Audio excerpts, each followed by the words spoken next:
Assalomu alaykum hammaga. Bugun anatomiya bo'yicha 7-darsimizni ko'rib chiqamiz. Demak, darsni klinik manzarasi quyidagicha holatda tuzilgan. 50 yoshli bemor shoshlanish tez tibbiy yordam bo'limiga tongda o'z o'g'li tomonidan olib kelinyapti. Bemorda aytish bo'yicha uyg'onganida oshqozon yoki qorin sohasida kuchli og'riq bilan uyg'onganligi aytib o'tilyapti. Keyinchalik og'riq butun qorin bo'ylab tarqalgan va oshqozonda hamda tanasining orqa qismiga ham og'riq tarqalgan ekanligi bemor tomonidan ta'kidlanyapti. Bemor ta'kidlashi bo'yicha og'riq xarakteri jihatdan juda ham kuchli. Qachonki bemor gorizontal holatda yotgan payti og'riq kuchaymoqda, lekin o'rnidan turganda esa og'riq kamayganligini aytib o'tdi. Bemorda hech qanday isitma, gripp belgilari yoki diareya yo'q. Qo'shimchasiga o'tgan hafta davomida vaqti bilan paydo bo'lgan qorin sohasidagi og'riqni ham ta'kidlab o'tyapti. Demak, bemorda hayot anamnezi bo'yicha alkogolni ko'p miqdorda iste'mol qilishi va demak spirtli ichimliklar iste'mol qilishi qayd etilyapti. Bemor qo'shimchasiga nosteroid yallanishga qarshi dori vositalarini qabul qilib kelgan har tong ertalab, demak aynan mana shu dorilarga o'rganganligi tufayli har tong ertalab yallanishga qarshi nosteroid dorilar ichishi ma'lum bo'ldi. Demak, bemorda klinik manzarasi shu holatda bo'ladigan bo'lsa, taxminiy tashxisni o'ylash va keyingi qadamni belgilash kerak bo'ladi. Bugun oshqozon ichak anatomiyasining davomi sifatida, mantiqiy davomi sifatida har bir tuzilmaga to'xtalib o'tamiz. Oshqozon ichak sistemasi 3 ta asosiy tuzilmadan hosil bo'luvchi ko'rinishda bo'ladi. Bular birinchisi foregut, ya'ni oldingi ichak hisoblanadi. Uni qon bilan ta'minlanishi asosan celiac artery yoki quyosh poyasidan paydo bo'ladi. Parasimpatik innervatsiyasi esa 10-nerv vagusdan. Foregutdan hosil bo'luvchi tuzilmalarga quyidagilar kiradi. Demak, halqum, qizil o'ngachning pastki qismi hamda proksimal duodenum, ya'ni 12 barmoq ichagining proksimal qismi. Qo'shimchasiga jigar, o't pufagi, medos bezi hamda taloq kabi tuzilmalar kirishini ko'rishimiz mumkin. Taloq demak bu yerda kelib chiqishi jihatdan mezodermal, lekin qon bilan ta'minlanishi aynan foregutdan hosil bo'luvchi tarmoqdan qon oladi. Keyingi tuzilmamiz bu midgut yoki o'rta ichak hisoblanib. Uni qon bilan ta'minlanishi yuqori tutqich arteriyasi yoki superior mezenterik arteriya orqali bo'ladi. Nerv bilan innervatsiyasi vagus nervi, ya'ni bosh miyadan chiquvchi 10-nerv hisobiga. Qaysi strukturalarda hosil qilganda deyiladigan bo'lsa, demak 12 barmoq ichagining distal sohasidan boshlab, demak ko'ndalang chambar ichagining proksimal 3/2 qismini o'z ichiga oladi. Oxirgi tuzilmamiz bu hindgut yoki keyingi ichak. Qon bilan ta'minlanishi qaysi arteriyadan qon oladi desa, inferior mezenterik arteriyadan qon oladi. Parasimpatik innervatsiyasi chanoq splanxnik nervlari hisoblanadi. Ko'ndalang chambar ichagida distal 3/1 qism sohasidan boshlanib, anal kanali yuqori liniyasini demak hosil qilishda qatnashadi. Endi bu yuqorida ta'kidlab o'tilgan barchasi parasimpatik innervatsiya edi. Bularga qo'shimcha ravishda simpatik innervatsiya mavjud. Simpatik innervatsiyasi qorin prevertebral gangliyalardan chiquvchi celiac, superior mezenterik va inferior mezenterik simpatik innervatsiyalar hisobiga amalga oshadi. Demak, bu uchala tuzilmaning barchasi oshqozon ichak tizimini simpatik nerv tizimini tashkil etib beradi. Bu yerda har bir tuzilmadan hosil bo'luvchi a'zolar keltirib o'tilgan. Dastavval foregut, ya'ni oldingi ichak, demak undan qizil o'ngach, nafas yo'llarining pastki qismi, oshqozon, 12 barmoqli ichakning proksimal qismi, jigar, o't pufagi, medos bezi va taloq kabi tuzilmalar. Bu yerda demak bizda taloq o'zi kelib chiqishi jihatdan mezodermal, ya'ni kelib chiqishi foregutdan emas, mezodermdan kelib chiqqan. Lekin qon bilan ta'minlanish, qon olishi aynan foregutdan hosil bo'luvchi quyosh poyasi hisobiga. Shuning uchun bu yerga kiritilgan. Demak, bizda mana bu yirik qon tomir, bu qorin aortasi hisoblanadigan bo'lsa, undan chiquvchi 3 ta yirik tarmoqlar. Birinchisi demak bizda celiac. Keyingisi yuqori tutqich arteriyasi yoki SMA va pastki sohada joylashgan inferior mezenterik arteriya. Va bulardan hosil bo'luvchi a'zolar. Demak, keyingisi bu midgut, ya'ni o'rta ichak sohasi, unda 12 barmoq ichak distal qismi, demak och ichak, yonbosh ichak, ko'r ichak, chuvalchangsimon o'simta, yuqori ko'tariluvchi ko'ndalang ichak va ko'ndalang ichakning proksimal 3/2 qismi sohasi aynan superior mezenterik arteriya va midgutdan hosil bo'luvchi tuzilmalar ekan. Keyingisi hindgut, ko'ndalang chambar ichagida distal sohasi, tushuvchi yo'g'on ichak, sigmoidal ichak va to'g'ri ichakni o'z ichiga oladi. Va bularning barchasini qon bilan ta'minlanishi pastki tutqich arteriya hisobiga bo'ladi. Endi bu yerda birinchi tarmoq hisoblangan seliak tarankdan chiquvchi eng muhim 3 ta qon tomir tarmoqlar keltirilgan. Birinchisi bu left gastric yoki chap oshqozon arteriyasi hisoblanadi. Chap oshqozon arteriyasi. Chap oshqozon arteriyasining o'ziga xosligi ikkita muhim qismlarni qo'llanib ta'minlaydi. Birinchisi bu oshqozonda kichik egriligini, ikkinchisi esa ezofageal arteriya bo'lib turib, ezofageal tarmoqlarni beradi, qizil o'ngachni ta'minlaydi. Demak, chap oshqozon arteriyasi ikkita oshqozon kichik egriligi qo'shimchasiga qizil o'ngachni pastki sohasi. Qizil o'ngach pastki sohasini qon bilan ta'minlashda ishtirok etadi. Keyingi asosiy tarmoq bu splenic artery yoki taloq arteriyasi. Demak, taloq arteriyasi ikkinchi asosiy tarmoq. Birinchisi demak chap oshqozon arteriyasi, ikkinchisi taloq arteriyasi. Taloq arteriyasini demak asosiy hosil qiluvchi qon tomirlari bular ikkita qon tomir hisoblanadi. Birinchisi short gastric yoki kalta oshqozon arteriyasi.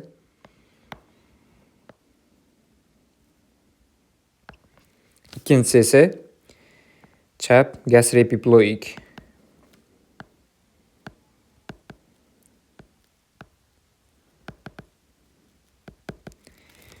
Arteriyani hosil qilishda qatnashadi. Demak, bular asosan oshqozonning katta egriligini qon bilan ta'minlaydi. Keyingi asosiy tarmoq esa common hepatic yoki umumiy jigar arteriyasi.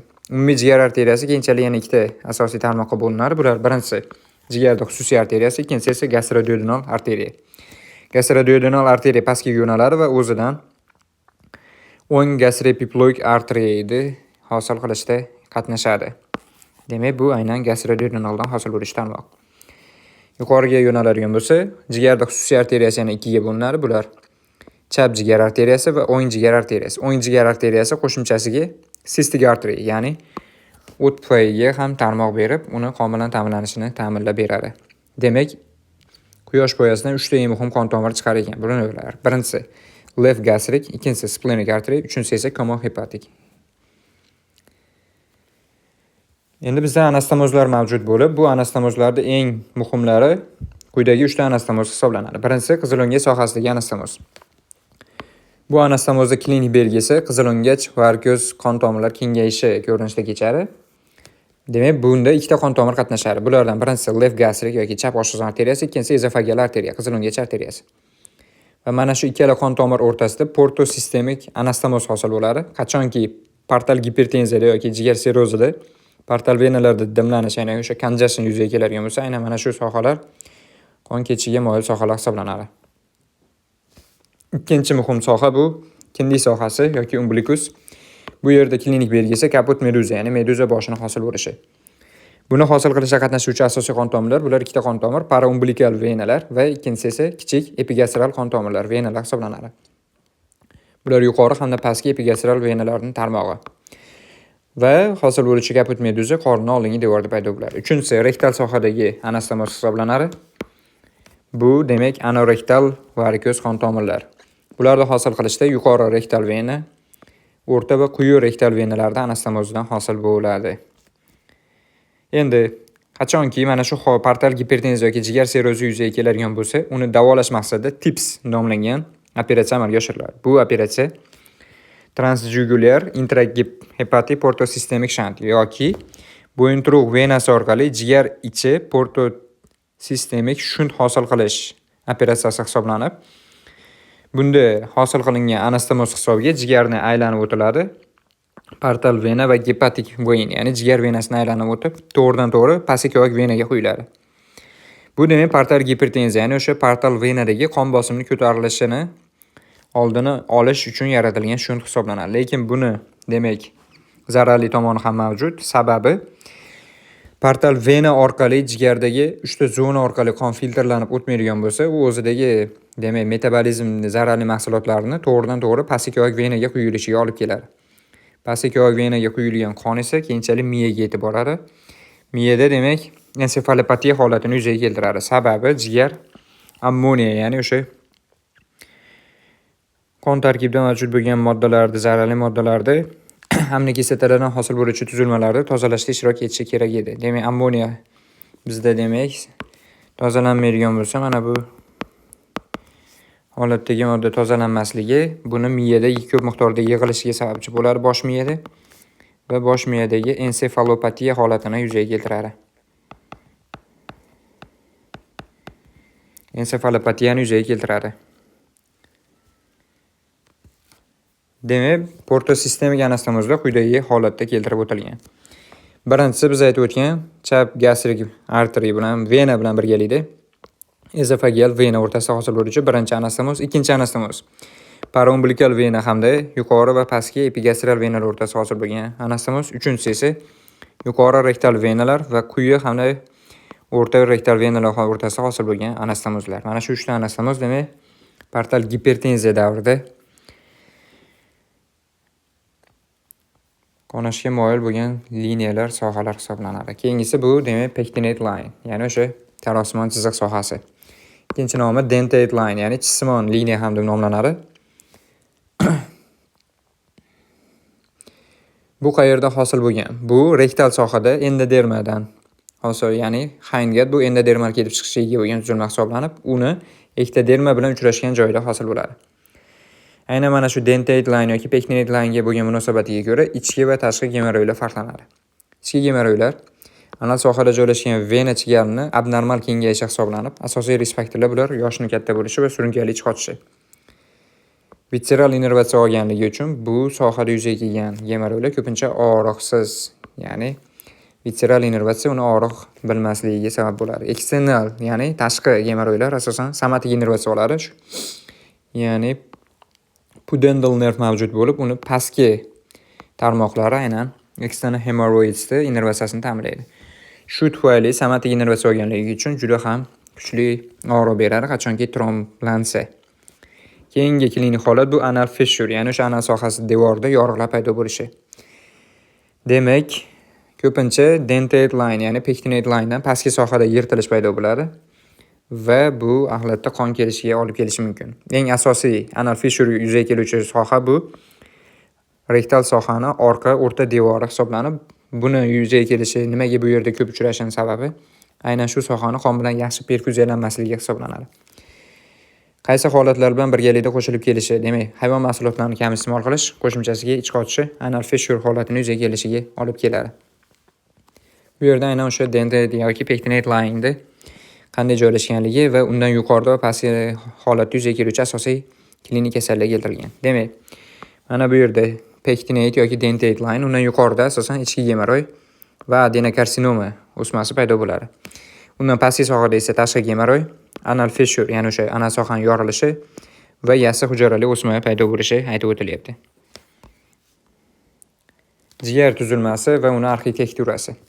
Jigarda funksional birligi sifatida bu heksagonal shaklda tuzilgan markaziy sohasini, demak, markaziy vena egalluvchi va uni chetki sohalarda esa portal triada joylashgan tuzilma hisoblanadi. Portal triada tarkibida portal vena, jigar arteriyasi va o't yo'lidan iborat bo'lib, qo'shimchasiga limfa ham bo'lishi mumkin. Gepatosit hujayralarini apikal yuzasi, demak, o'tga yuzlashib turadi, ya'ni o't yo'liga qarab turadi. Bazolateral yuzasi esa sinusoidlarga qarab turadi. Jigarda qo'shimchasiga kufer hujayralar mavjud bo'lib, ular maxsuslashgan makrofaglar sinusoidlarda joylashgan. Vazifasi bakteriyalar zararlangan yoki qarigan qizil qon hujayralarini tozalashdan iborat.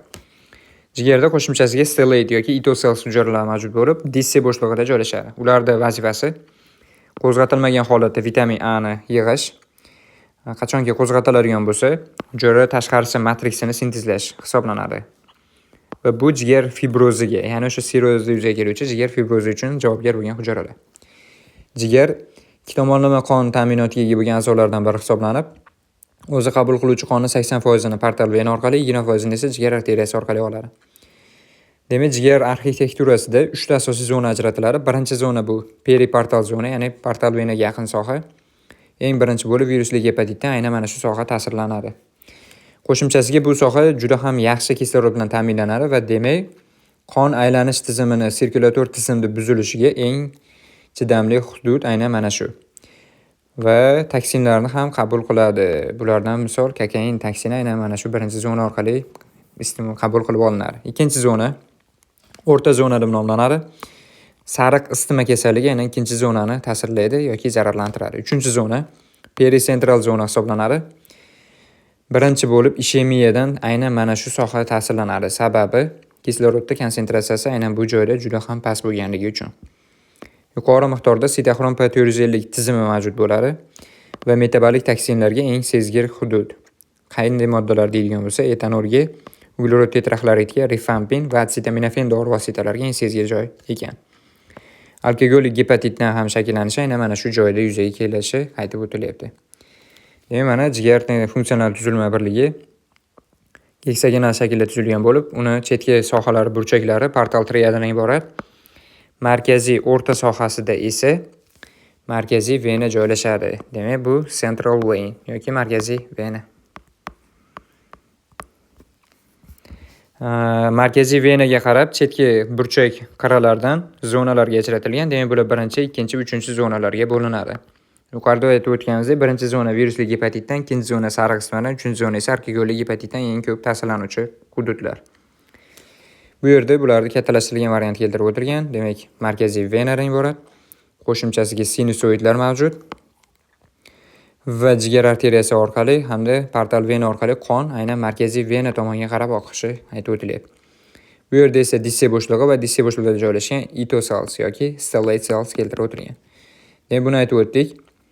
Qo'zg'atilmagan holatda vitamin A ni zaxiralash vazifasini bajaradi. Qachonki qo'zg'atiladigan bo'lsa, demak, hujayra tashqarisi matrisini sintezlash hisobiga jigar fibroziga olib keladi.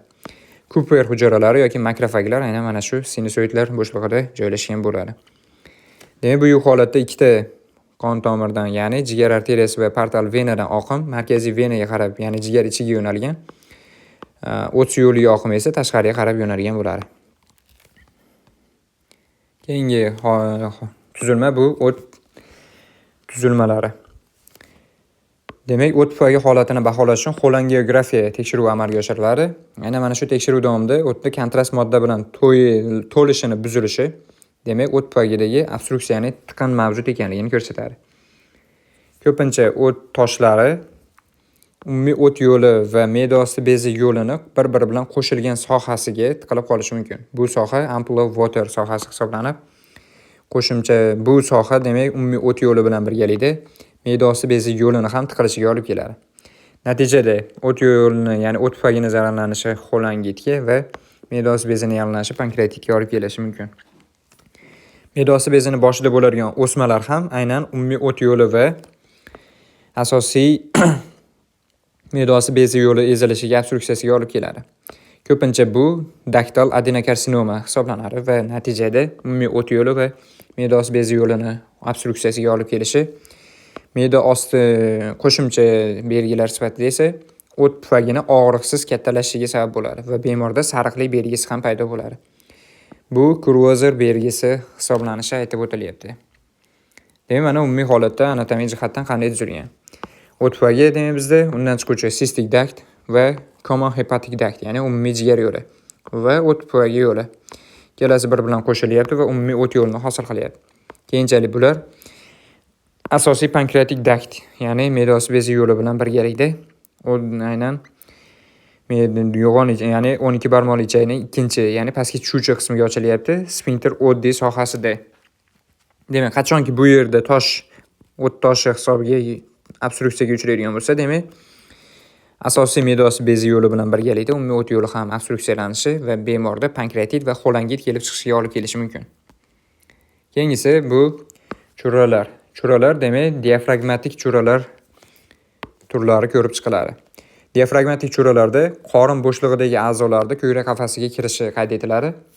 Ko'krak sohasi auskultatsiyasida ichak ovozlari eshitilishi mumkinligi aytib o'tilyapti. Eng asosiy sabablar chaqaloqlarda va yosh katta insonlarda turli xil sabablar hisobiga kelib chiqadi. Chaqaloqda yuzaga kelishining asosiy sababi pleuraperitoneal membranani defektli bo'lishi natijasida chap tomonlama qorin bo'shlig'ida joylashgan a'zolarda demak ko'krak sohasiga chiqib ketishi, bo'rtib chiqishi bilan kechadi. Nima uchun o'ng tomonda kamroq uchraydi desa, o'ng yarim diafragma sohasi jigar tomonidan himoya qilinganligi uchun o'ng tomondan tug'ma diafragma churrasi chiqishi ehtimoli past. Voyaga yetgan insonlarda esa frenoezofageal membranani demak defektli bo'lishi hisobiga yuzaga keladi va bu darvoza churrasi deb nomlanadi yoki hiatal hernia.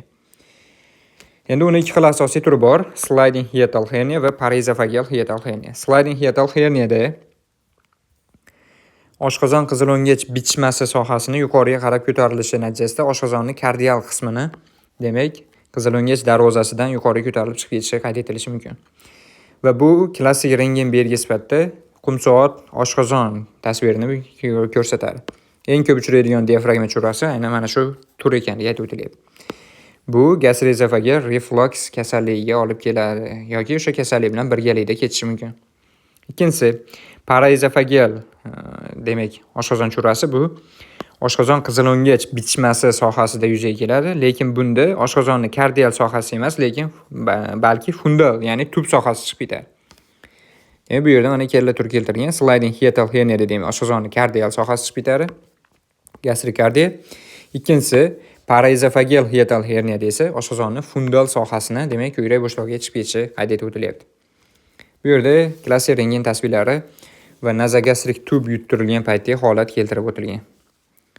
Tug'ma diafragmatik churaning yuzaga kelishi, demak, boya aytib o'tganimizdek, plevroperitoneal membranani mana bunday holatda nuqsonli bo'lishi hisobiga kechadi. Keyingisi esa chov churalari. Chov churalarini to'g'ri, noto'g'ri kabi turlari mavjud. Birinchisi bu noto'g'ri chov churasi.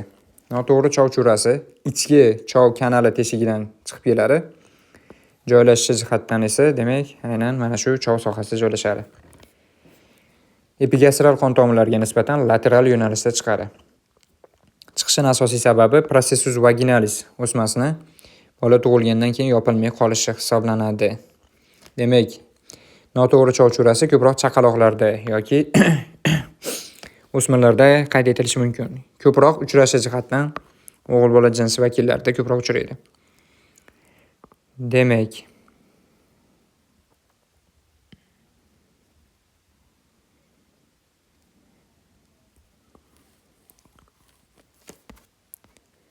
keyingisi bu to'g'ri chov churasi hisoblanadi. To'g'ri chov churasi Gesselbach uchburchagidan chiqib keladi. To'g'ridan to'g'ri parietal peritoneum qorin parda bilan birgalikda epigastral qon tomirlariga nisbatan esa pastki sohada joylashib chiqib ketishi mumkin, lekin rectus abdominis muskuliga nisbatan lateral joylashadi. Bu chiqish, ya'ni chov kanalining chiqish teshigidan chiqadi va faqatgina bitta fatsiya bilan o'ralgan bo'ladi xolos, ya'ni uchala fatsiya tarkibida bo'lmaydi. Ko'pincha yosh katta erkaklarda yuzaga keladi. Asosiy sababi transversalis muskuli, ya'ni qorin ko'ndalang muskuli fatsiyasining noziklashishi hisoblanadi. Demak, epigastral qon tomirlariga nisbatan medial joylashib, direct, ya'ni to'g'ri chov churasi bo'lib chiqib kelishi aytib o'tilyapti. Epigastral qon tomirlariga nisbatan lateral joylashadigan esa indirekt yoki noto'g'ri chov churasi ekan. Bu yerda demak bizda to'g'ri, noto'g'ri chov churasi qo'shimchasiga son churasini rivojlanishlari keltirib o'tilgan. Noto'g'ri chov churasi demak ko'proq o'g'il bola chaqaloqlarda yuzaga keladi. Processus vaginalis o'sim tuzilmani to'liqligicha obliteratsiya bo'lmasligi hisobiga. Chovning ichki kirish teshigidan kiradi. Epigastral qon tomirlariga nisbatan esa lateral joylashadi. Keyingisi older man, ya'ni to'g'ri chov churasi ko'proq yosh katta erkaklarda yuzaga keladi. Transversalis fatsiya, ya'ni qorin ko'ndalang muskuli fatsiyasining noziklashgan joyidan chiqib keladi. Demak, tuzilmasi Gesselbach uchburchagidan chiqib kelishi, qo'shimchasiga epigastral qon tomirlariga nisbatan media joylashi aytib o'tiladi. Son churasi ko'proq ayollarda yuzaga keladi. Ayollardagi proksimal chov kanalining kuchsizlangan joyidan chiqib keladi. Demak, chov teshigi orqali son teshigi orqali chiqib keladi. Xo'p, chov boylamiga nisbatan esa pastda joylashadi. Yuqoridagi to'g'ri hamda noto'g'ri chov churalari chov boylamiga nisbatan yuqorida joylashishi. Demak, bu ularni son churasining asosiy farqi hisoblanadi. Keyingi asosiy tuzilma bu taloq hisoblanib, taloq joylashish jihatdan chap gipoxondriya hududda joylashadi, ya'ni 9-11 qovurg'a sohasida. Aynan mana shu sohadagi qovurg'alarda sinishi demak, taloqda zararlanishiga va uni yorilishiga risk, ya'ni xavf omili hisoblanadi. Normada taloq palpatsiya qilinmaydi, demak, normada u sezilmasligi aytib o'tilyapti. Qachonki demak, agar qovurg'a qirrasi sohasida taloq seziladigan bo'lsa, bu holat splenomegaliya, ya'ni taloqning kattalashishi ekan. Asosiy vazifalari filtratsiya, ya'ni qarigan hamda abnormal shaklda bo'lgan qizilqon hujayralarini va hujayralar tarkibidagi qoldiqlarni olib tashlash vazifasini bajaradi. Keyingisi immunitetda ishtirok etadi. Immunoglobulin M ishlab chiqaradi plazmatik hujayralar tomonidan. Qo'shimchasiga, demak, patogenlarni absonizatsiya qilish vazifasini ham bajaradi. Demak, yig'uvchi ombor vazifasini bajaradi. Aynan qon plastinkalari hisoblangan trombositlarni taloq yig'ishi aytib o'tilyapti. Bu yerda mana taloqda joylashuvi keltirib o'tilgan. arterial qon bilan ta'minlanishi splenic arterydan qon oladi. Demak, bu siyrak rangdan chiquvchi yirik tarmoqlardan biri. Qo'shimchasiga quyidagicha tarmoqlarni hosil qilish aytib o'tilyapti. Endi klinik muhimligi, qachonki bu arteriya obstruksiyaga uchrab tiqilib qoladigan bo'lsa, wedge shaped splenic infarction, ya'ni qirrasmon shakldagi taloq infarkti qayd etilishi aytib o'tilyapti. Qo'shimchasiga, qachonki taloq arteriyasida aneurizma yuzaga keladigan bo'lsa, uni yorilish ehtimoli baland bo'ladi homiladorlik davridagi ayollarda. Demak, ular uchun taloqni olib tashlash amaliyoti taklif qilinishi mumkin. Taloqda demak vena qon tomiri bilan ta'minlanishi hamda portal gipertenziya holati. Demak, taloqda vena qoni asosan taloq venasi va yuqori tutqich vena orqali portal venaga borib quyiladi. Pastki ichak venasi esa ko'pincha taloq venasiga quyilishi aytib o'tilyapti. Qachonki taloq venasi tromboz yuzaga keladigan bo'lsa, bu holat pankreatit holati bilan birgalikda kelishi mumkin. Demak, qo'shimcha ravishda oshqozon qon tomirlarining varikoz kengayishi va yuqori hazm traktidan qon ketishi yuzaga kelishi mumkin. Aynan portal gipertenziya holati shakllanib, jigar sirrozi paydo bo'ladigan bo'lsa. Klinik muhim joyi splenektomiya, ya'ni taloqni olib tashlash amaliyoti. Xirurgik xavf mavjud bo'ladi. Aynan me'dosi bezini dum sohasini shikastlab qo'yish mumkin. Aynan taloqni olib tashlash davrida. Qo'shimchasiga oshqozon devorini qon bilan ta'minlanishi ham buzilishi, chap buyrak ham potensial zararlanishi mumkin. Demak, taloq olib tashlangandan keyin postoperativ topilmalar, ya'ni taloq olib tashlangan bemorda nimalar bo'lishi mumkin?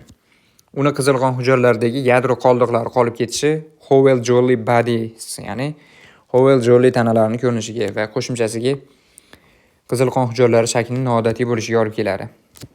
Trombositoz shakllanadi, chunki yuqorida aytib o'tganimizdek, taloq trombositlarda yig'uvchi ombor vazifasini bajaradi. Qachonki taloq olib tashlansa bemorda, demak trombositda to'g'ridan-to'g'ri sirkulyatsiya ko'payib ketishi va trombositozga olib keladi. Bunday bemorlarda antikoagulyant ishlatish kerak bo'ladi, ya'ni qon evishiga qarshi dori vositalarini. Potensial, ya'ni ehtimoliy asorat sifatida chap o'pka sohasini atelektazga uchrashi ham qayd etiladi postoperativ muammolar ko'rinishida. Demak, massiv splenomegaliya, ya'ni taloqni haddan tashqari kattalashib ketishiga olib keluvchi holatlar nimalar? Ular quyidagilardan iborat. Bular mieloproliferativ kasalliklar, qo'shimchasiga suyak iligidagi limfoid o'smalar, ya'ni surunkali limfoid demak o'smalar ekanligi mumkin. Qo'shimcha qaysi kasalliklar? Bulardagi autoimmun tizimli qizil bo'richa kasalligi, infeksion mononukleoz yoki sirroz holatlari ham demak massiv splenomegaliyaga olib keladi. Demak, kompyuter tomografiya tekshiruvi o'tkazilganida taloqning infarktlangan joyi wedge shaped, ya'ni qirrasmon ko'rinishi qayd etib o'tilyapti. Taloq ko'rinishi jihatdan jigar, oshqozon va chap buyrak bilan bir xil hududda ko'rinishi mumkin, aynan kompyuter tomografiya orqali. Bugungi darsimiz shulardan iborat edi. E'tiborlaringiz uchun rahmat, sog' bo'linglar.